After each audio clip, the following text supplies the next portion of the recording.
Hi friends, it's Valera here. Today I'm going to show you how to turn your Android into an iPhone.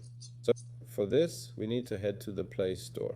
We go to search, type in Hip Home Launcher, open it up and install.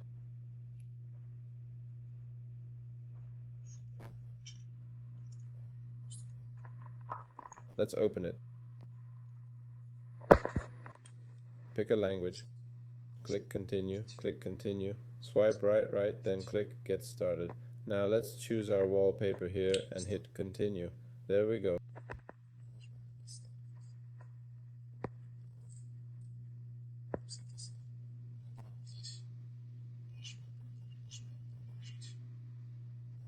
Close this and then click create.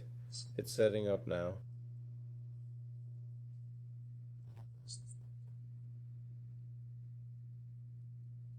Then click continue. And now we have this design.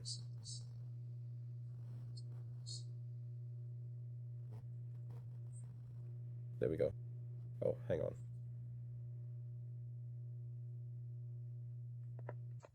There, now it works. I just had to set it as the default launcher here.